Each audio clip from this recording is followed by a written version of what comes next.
Yo, what's up guys? Sio here with the third week of the NES Alolan Kahuna Tournament. If you need any links and stuff, check out the description down below. This week I'm going to do things a little bit different because I'm running a little bit late actually and didn't have time to record this team builder before I battled. So instead of just doing a separate video like I normally do, I'm just going to go ahead and do a team builder and then just hop right on over to the battle. So if you don't want to see the team builder stuff, just check out the description because the link should be there to just skip right to the battle. But I have a lot to talk about this week, so just bear with me a little bit. This week we're going up against the Aston Charizards, coached by the Mad Danny. Him and I have a little bit of back and forth history between our NES seasons. He, I believe, was the guy that completely knocked me out of the playoffs in the first season. But then I was able to come back and beat him in the mono-type tournament, even though I had steel and he had fire, so that was kind of cool. So we're pretty even, and looking forward to this game. He has a lot of very scary Pokemon, just to name them off: Tapu, Mew, Gengar, Magearna, Golisopod, all stuff that hit very hard and have interesting speed tiers for my team, I guess. Zapdos is very, very, very bulky, and Electric Flying is an amazing typing. I loved Thundurus Therian last season, and Zapdos does some things even better than Thundurus T does. If you noticed, I actually put the Hail squad of his and Alolan Ninetales and Alolan Sandslash up here. He hasn't actually brought it yet this season, but during my practice games, I noticed that Hail is scary for my team. Like Alolan Sandslash can't really do a whole lot, but the stuff that it can do is not the best for my team. So honestly, a lot of my prep went into trying to just handle +2 Sandslash, because if you don't know, Sandslash's ability is that it doubles its speed when Hail is active, and Alolan Ninetales' ability is that it summons Hail on switch in. So if both come, it's definitely going to be an issue. So is Mew, because Mew can literally do anything. It has base 100 stats, which is pretty good across the board. It can be bulky, it can be offensive, it can be a passer, like it can pass speed, it can pass like any stat it wants to, pretty much. Mew's honestly an awesome Pokemon in League format if you haven't seen it or used it or whatever. So I definitely expect it to come. And even though Gengar doesn't have Levitate anymore, it's still really scary. It has just as much coverage as it's had before, and it has one more weakness now. But honestly, the ability that got Curse Body actually has come in pretty clutch in every one of my practice games. I don't know what it is with me and Curse Body, but it seems like the second I touch something that has Curse Body, I will get Curse Bodied. I don't know why, but it just happens. You can ask Super Nerd, you can ask anyone that's ever practiced with me, like the second Curse Body is even remotely in play for me, it will activate. I don't know why. I gotta be honest and say I don't really know why he drafted Mega-Sableye. It's not really the best Mega, and he also doesn't have a Sand Setter to even really take advantage of it. But it can be a Stealth Rocker, and it has like base 230 defense or something ridiculous like that. Magearna is really versatile. I have one, obviously. Lycanroc is not, or the Lycanroc that he has, I'll be specific, is not very great. Basically, instead of getting a unique priority move, it gets counter. So I have to watch out for that, but I'm not really expecting it to come, I guess. I'm also not really expecting Turtonator to come because it can't really do anything offensively. Like, Fire Dragon's a pretty cool defensive typing, but it doesn't really work the best with his team, in my opinion. Golisopod's a good spike stacker. First impression spam is nice. Its unique ability or its unique move where it basically just gets to do a ridiculous amount of damage with +2 priority, I believe. And Lurantis, I don't really expect to come. I practiced against it, and he likes it a lot, but I don't really have anything that he can take advantage of with Contrary, so 4 minutes in, I guess I'll go ahead and start talking about my team. I'm actually bringing a slightly different Marowak this week. I'm bringing an offensive speedy one, which I'm hoping will catch him off guard a little bit, because my first Marowaks have basically just been like Stealth Rock with attacking moves, I guess. But I wanted to go full offense this week. I didn't even want Lightning Rod because I wanted Rockhead to eliminate the Flare Blitz recoil. But this set is basically designed around getting a Flame Charge up to raise my speed and then just punch holes in his team. When I was doing my typing scouting, I noticed that Ghost and Fire were like 2 of his 3 like really common weaknesses. And I just so happened to have a Ghost Fire type that I kind of like using, so I figured why not build this team pretty much around Marowak this week. With this speed, actually, at +1, I outspeed anything but a Timid or Choice Scarf Mew, and at +2, I basically outspeed anything on his team that's not Scarfed, and at +3, I outspeed anything on his team that is Scarfed. I don't expect to be able to get up to +3, but it did happen in a practice game. Like if I just weaken stuff and he sends it out in the wrong order or whatever, it is possible. Shadow Bone does a ton of damage even when I'm not really like investing that much attack. I just wanted to be bulky with as much speed as possible and with as much attack as possible to get kills on stuff that I needed. If he brings Magearna, which I kind of expect him to bring, Flame Charge does about 50% to it. I can OHKO with Flare Blitz if I need to. If I have certain help from the rest of my team, I guess I can just go for a Flare Blitz if I need to. But my main goal is to outspeed Magearna or something that's weak to fire, get a free Flame Charge off, get to +1, and then just be able to kind of punch holes in his team. I'm hoping to be able to do that with the help of my own Magearna. I'm bringing Chocoberry this week because I just need to basically live 1 attack to be able to get a Trick Room off most of the time. His team is actually really weird in that it's really fast and really slow. So Trick Room is both like really good against him and not very good against him, completely depending on the team that he brings. So like if he brought the team that I'm expecting him to bring up top, Trick Room would completely demolish him because I just would completely outslow everything on his team. And basically every time I get a Trick Room up, I get speed advantage for 4 turns and have way bulkier stuff. Shadow Ball, Volt Switch, and Flash Cannon are just meant to be coverage. With this investment that I have, I can OHKO Alola Ninetales even if it has Aurora Veil up with Flash Cannon. Shadow Ball is just good neutral damage against his team because like I said, Ghost hits a lot. And Volt Switch is just to get me out of there if I want to go into some of my other Trick Room abusers. One such abuser might be Bojack. I got a little tired of trying to run defensive Marowak defensive Mudsdale each week. And if you've been like kind of tallying up his weaknesses and stuff on the side, he actually has 6 ground weaknesses, which is like a ridiculous amount for a team. So the second I saw that, I realized Mudsdale was going to do a lot of damage with Choice Banded Earthquake. This investment allows me to live anything but a high roll on a Choice Specs Magearna Ice Beam, I believe, is what I calced out to, because Magearna just kind of happened to be in against my Mudsdale a lot in practice. I can't live anything from Ninetales, and unless I get a defense boost, I'm probably not living anything from Sandslash either. But the idea is to basically just hit everything else on his team with Earthquake, Rock Slide, Heavy Slam, or Facade in case I get burned by Gengar or Mew or something like that. I wish I had Heal Bell room on this team, but I just don't. Outside of Trick Room, though, I kind of wanted to be able to play around with his team a little bit, and I noticed that Choice Scarf Scizor actually outsped everything on his team that wasn't Scarfed, which is kind of ridiculous, actually, because Scizor's not really that fast. But it just so happened to work out that with the speed tier, I outspeed a max speed Gengar with the beneficial nature by like 1 point or something. So long story short, I outspeed anything that's not Scarfed. If he outspeeds, I know he's Scarfed and I can go into something else from there. It's actually why I'm bringing Iron Head this week on a Technician set, which might be kind of weird. I think Metal Claw does slightly less damage, but has an attack raise chance, but it also has a chance to miss, so I figured I might as well just try to outspeed and get some flinches. I don't know if I'm going to need to. I'm also probably like one of the only people that runs Scarfed Priority, but it's come in handy for me so many times that I just kind of like running it. Like, it's really nice to just be fast and have priority.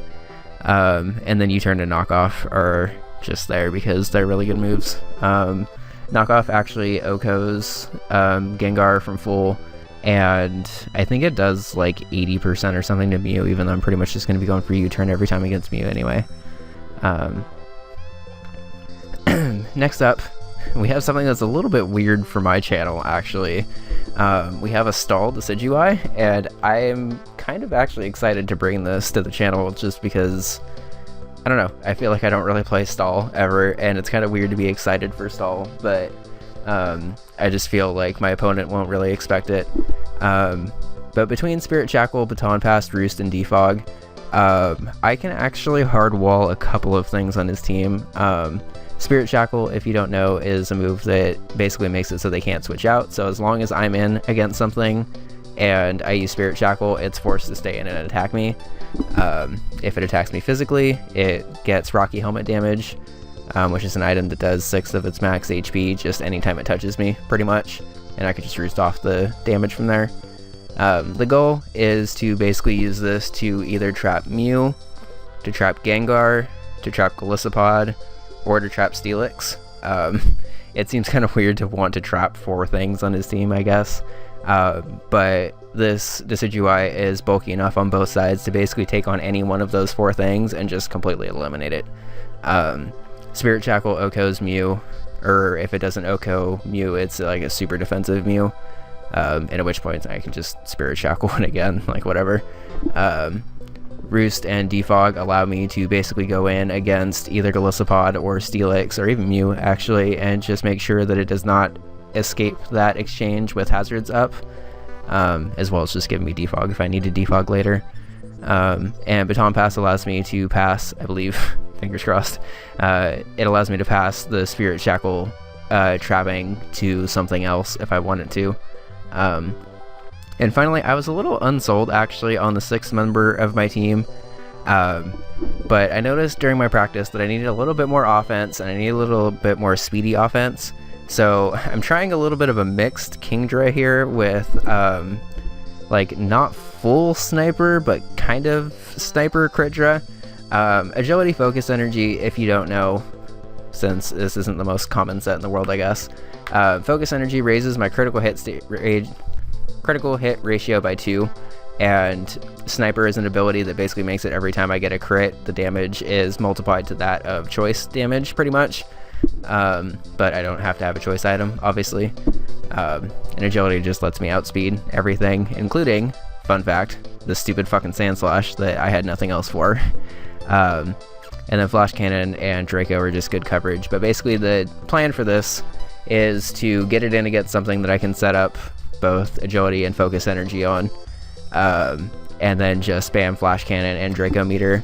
Anything that is immune to Draco Meteor takes super effective damage from Flash Cannon, so basically the plan is to spam Draco until something comes in that wants to take it and then just hit it with a Flash Cannon. If I get all the crits that I need to, this Kingdra does an insane amount of damage actually, and can actually sweep from pretty early on in the game. And if you don't know, Rosella Berry halves damage from a super effective fairy type attack, so I can basically take, what did I calculate to? I can take any non-stab fairy attack, and I believe I can even take a Moonblast from Tapu Lele, as long as it's not choice specs. And then from there I can agility Flash Cannon, or I could focus energy Flash Cannon if it's specs and I have speed or something. But anyway, that took a while, so I'm gonna hop over to the actual battle now, because that's also gonna take a while. Spoilers. Alright, so I'm gonna have to go fast here, because spoilers, this battle was actually a pretty long one. If you watch my team builder, you'll know that this is not the team I expected him to bring. I don't know what it is with coaches this season, but I just cannot seem to predict them anymore, like, for the life of me. I was shocked to not see Tapu Lele, Mew, Gengar, or Magearna, just because those were, like, his, by far, 4, like, heaviest hitting things. He basically just brought, like, all of the bulk on his team, and Alola Ninetales, pretty much.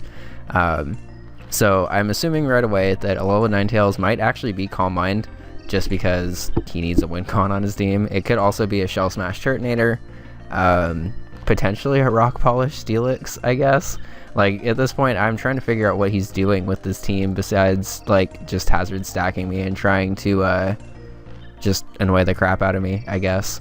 But during practice, I realized that my lead was Choice Scarf Scizor most of the time. Definitely with the team he built, I outspeed everything on his team, unless he's some weird Choice Scarf Ninetales or Choice Scarf Zapdos, which is possible, but I figured it wasn't really very likely. I can either U-turn into anything on my team to take a hit and potentially set up, or I can just get a free knockoff or bullet punch or iron head off on something that's weak to it. He leads Steelix, which I guess is kind of what I expected. I didn't really have a planned lead for him because he could have led Gliscopod, he could have led Ninetales, he could have led Steelix, he could have led Zapdos if he wanted to. So I just led with the thing that was most safe for me, I guess. Now, if he stays in here, I'm going to assume that he has Fire Fang just because that's good coverage for the team that I have. But I don't actually want to... well, I guess it's not actually revealing my Scarf because Steelix is ridiculously slow. You're going to have to be a little bit patient with me because I have only battled and watched this battle back a couple times, and it goes on for a while, so I'm going to mix up some turns here. But I just go for the U-turn because there's no reason not to, really. If he stays in, he's either going to go for a Stealth Rock or Fire Fang. Him switching out suggests that he doesn't have Fire Fang, or that he just didn't really want to get rocks up against Scizor for some reason. So here, there's really no reason for me not to go into Mudsdale and just start punching holes in his team. He doesn't really have a great answer to Mudsdale besides Lurantis. Like, that's literally the only answer on his team. And it still doesn't even really appreciate a Choice Banded Earthquake or Rock Slide. Here I have to make a prediction. I figure he's not going to stay in just because Earthquake is so obvious. And he's not going to switch into anything that's weak to Earthquake because that's just going to take just as much damage. Steelix might honestly die before it Megas. Lurantis still takes like between like 40 and 50% even if it's like fully physically defensive. But I predicted him to switch into Zapdos here and just go for a Rock Slide. He instead goes into Gliscopod, which same thing, I guess. He gets emergency exit right away and gets to switch into something else, knowing that I'm or probably knowing that I'm locked into Rock Slide, just because Gliscopod is pretty bulky. Even though I hit it with a super effective attack, it still normally takes pretty good damage from stuff. So he switches into his Ninetales here, which is a good play on his part because I can't stay in. I don't want to take a Blizzard or a Freeze Dry or really anything. I figure this probably gives him a free Aurora Veil, which really sucks, but there's not really very much I can do about it. So I just make my safe switch into Magearna because there's nothing that he can really do to a Magearna. The worst that he can do is Hidden Power Ground, and I have a Shuckleberry. Hidden Power Fire is not really going to do anything either. But he does just set up his Aurora Veil like I expected. So, like I said, in my team builder, I calced and EV'd my Magearna to be able to kill even with an Aurora Veil up. So I'm just going to go for a Flash Cannon here, even though it's like probably fairly obvious. He just goes into Turtonator, which resists it like a ridiculous amount and doesn't take anything from it. So there's literally no reason for me to stay in, even though I got a special defense drop there. Like the most damage I can do to it is with Shadow Ball, because I don't actually have Flare Cannon on this set. I took it off because I needed the coverage elsewhere. It's actually a little bit risky for him, honestly, to just switch into Turtonator, but I guess it at least takes neutral from Fairy. I forgot Fire Dragon. At least kind of resist it. So, again, no reason for me to stay in. I don't think he's going to switch into Steelix on me here, so I just go for a Volt Switch. And I go into Kingdra here because I don't really think there's anything that he can do. If he goes for a Shell Smash here, I should still outspeed because I'm a pretty speedy Kingdra anyway, and then I could just hit him with a Dragon Pulse. If he tries to use... I forget the name of the move. It's like Shell Trap or whatever, which I don't think he would because Magearna is not physical, but if he thought it was a physical or mix set or whatever. And I calced it, and special wasn't really doing anything either. But he instead just goes for a Dragon Tail, which I didn't really expect just because he doesn't have hazards up. Like I would have expected a Dragon Tail if he even had like a spike up from Gliscopod or something like that. But he just goes straight for the Dragon Tail, which is a good move on his part. A pretty risky move also, seeing as how I was just in against a fairy type, but whatever. And it switches me out into my Decidueye here, which isn't really the best switch for me. So I'm just going to go ahead and switch out into something because I don't want to stay in. He actually shows the Shell Trap here, which is interesting. If you don't know, it's basically a move where he has to get hit with a physical type attack before it'll work. But if it does, it's like a 140 or 150 like special attack, which is pretty ridiculous. But now that I know that he has that, I'm going to play a little bit more cautiously around it because I don't really want to take that damage. But doubling into Mudsdale here again allows me to just put the pressure on his team. Even with an Aurora Veil, he's not living an Earthquake. So I'm pretty sure that's what I go for here. You can see that Lurantis doesn't take anything, so it's probably just a pretty defensive set. So I can play around it from there.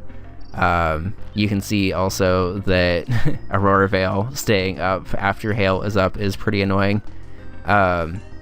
So I doubled here because I thought that the Lurantis might be trying to just go for an attack. If it went for a Leaf Storm and it was just a contrary sweeper, I wanted to be able to be in with the Decidueye and just trap it so it can't leave and then revenge kill it with Marowak. But he ends up doubling into Steelix here, which is even better for me because if you watch my team builder, Decidueye is one of the things that I wanted to have in against Steelix because I can trap it. So that's what I end up doing. I go for a Spirit Shackle here. I'm actually going to let these turns play out because this kind of takes a while. But he goes for an Iron Head, and as I roosted off, you can see that he's actually just pretty much destroying himself here.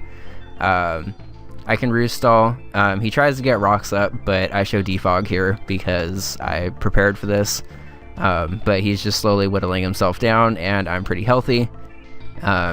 He realizes that he actually has a better attack to hit me with, an Earthquake, so I have to kind of keep whittling him down because now he's realizing that he doesn't want to kill himself, I guess. The crit is kind of annoying because then it means that I have to Roost again instead of going for a Defog. But my goal here is to basically just live, not have rocks up, and get the Steelix out of the way. He keeps critting me somehow with Earthquake, which is really annoying. So my priority at this point is to just keep rocks up, or keep rocks off. Sorry. I just kind of sped through those turns because obviously it was a little bit stally. But basically, I just wanted Decidueye to gradually weaken Steelix with Rocky Helmet damage and recoil and Spirit Shackling on the turns where he didn't want to hit me, I guess. Ideally, I would have been at a higher health here.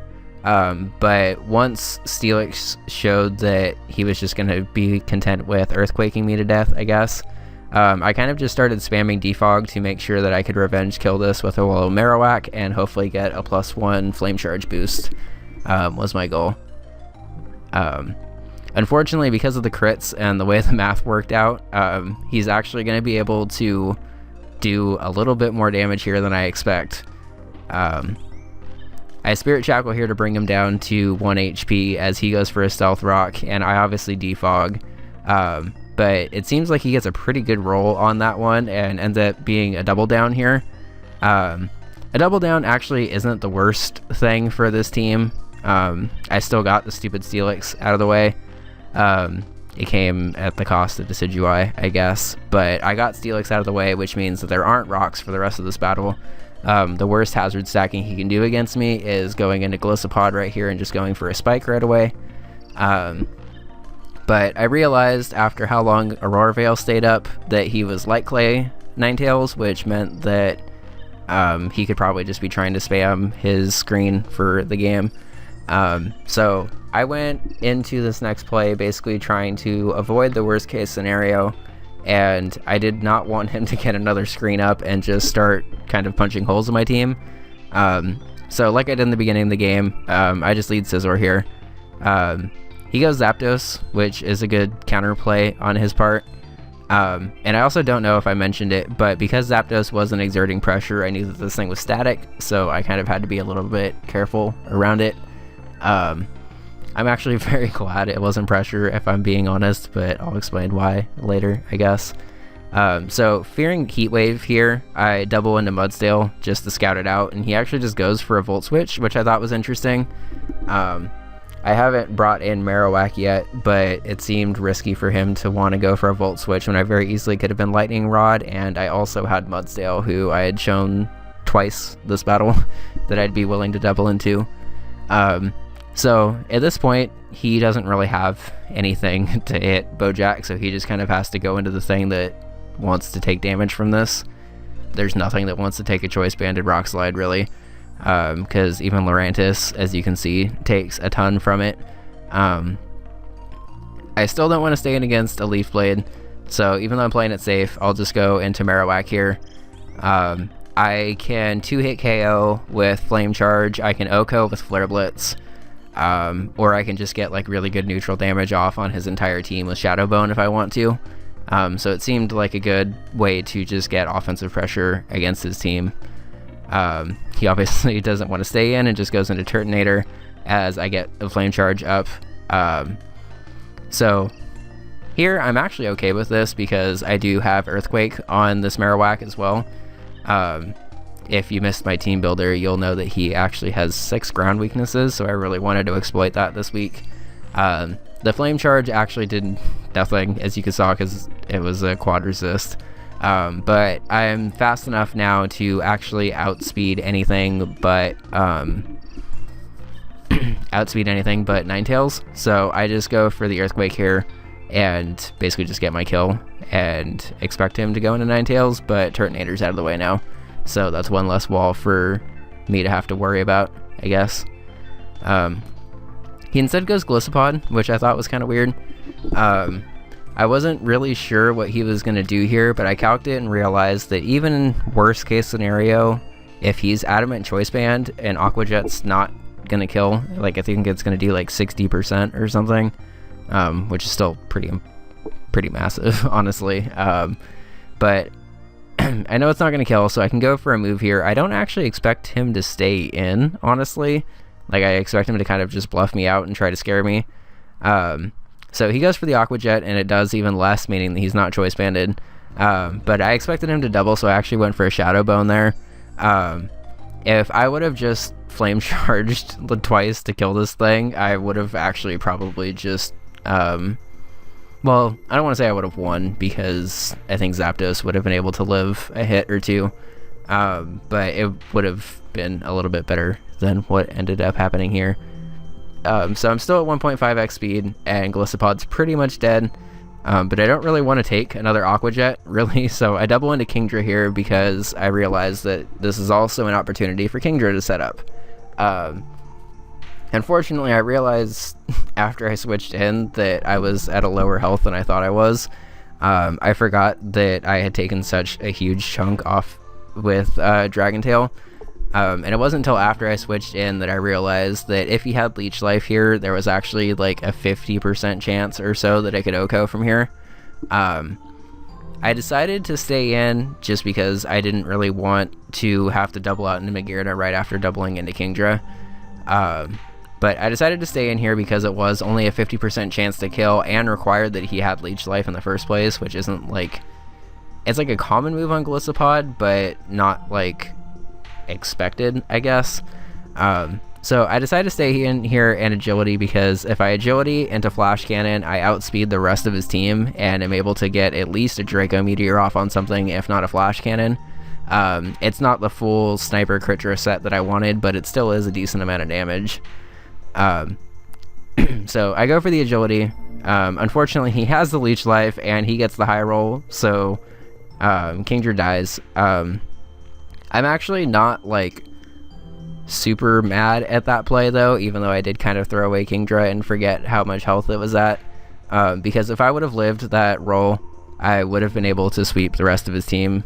I would have probably had to Draco here, I guess, so maybe it wouldn't have been a full sweep, but it would have done at least a little bit more damage than it did.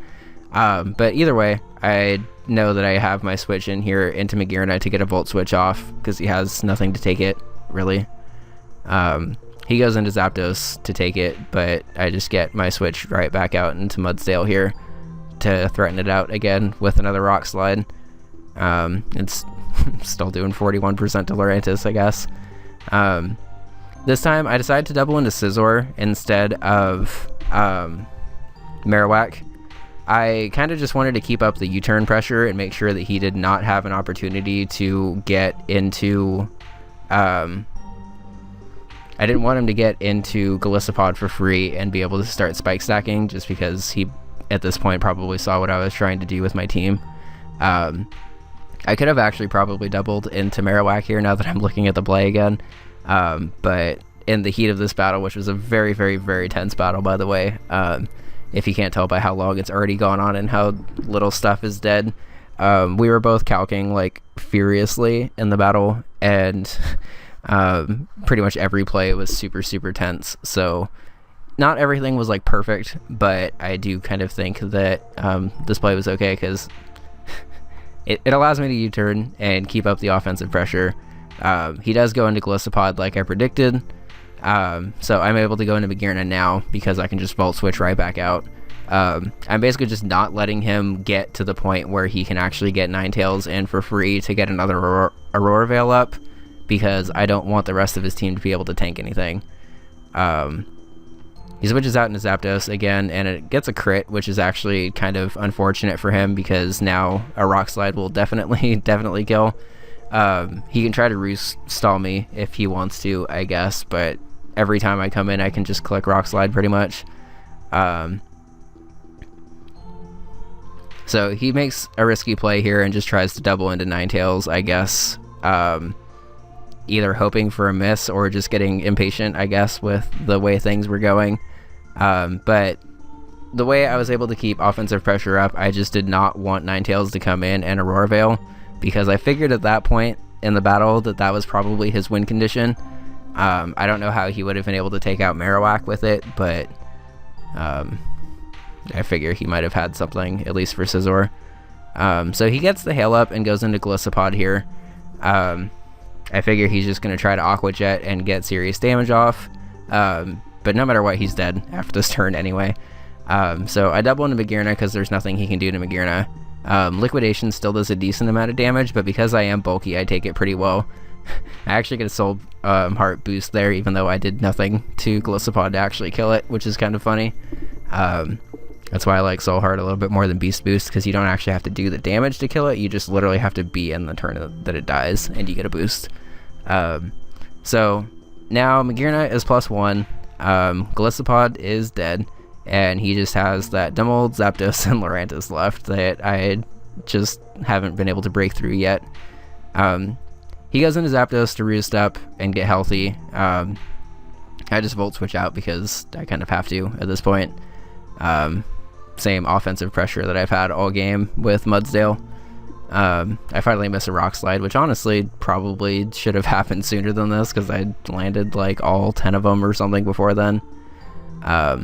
He makes a good double there and doubles back into Zapdos, and it's at this point that I realized that it's been 41 turns and I haven't actually shown that I'm Choice Scarfed yet. So if he has Heat Wave, he's absolutely going for it here, because he just needs to kill Scizor. It's not doing like a whole lot to Zapdos, but it is definitely threatening Lurantis. I'm gonna go ahead and actually show that I'm Scarfed and go for the U-turn here and see what he's gonna do, just because there's not really any reason not to, I guess. Alright, so he goes for the Ancient Power there just to try to kind of cheese out anything that he can do for a win here. It's a 10% chance to raise all of his stats, but he's going to go for it anyway. It does nothing, and I get the attack boost, and thankfully he doesn't get his boost. And it's at this point that I realize that I probably have the battle wrapped up. It's just a matter of differential at this point. So I double into Marowak here just because I know I can take it. I actually kind of misplay here and just go straight for a Flare Blitz. If I would have gone for a Flame Charge first into Flare Blitz, I would have been able to just end the battle here. But because I go for a Flare Blitz first, I actually don't outspeed, which kind of sucks. He sees here that I'm also Rock Head because I don't take damage. So I have to switch out here, even though I don't really, or I don't have to switch out here, but I could have switched out. He shows the Z move for Ancient Power, which I thought was kind of funny. Kind of glad I got to show that off because it seemed like an interesting counter team, I guess. It probably shouldn't have happened if I would have just Flame Charged first, but that's okay. He is able to Roost Stall a little bit here, which is kind of annoying. And rather than just be Roost Stalled out of Rock Slides, which would be a problem, I double into Magearna, tank a Thunderbolt, thankfully, and get a Trick Room up, which I had for like the most emergency of situations. It's unfortunate that he actually gets the Ancient Power boost, but because I'm banded, I'm able to I didn't finish my bad. Because I'm banded, I'm able to take him out. Why did the video stop?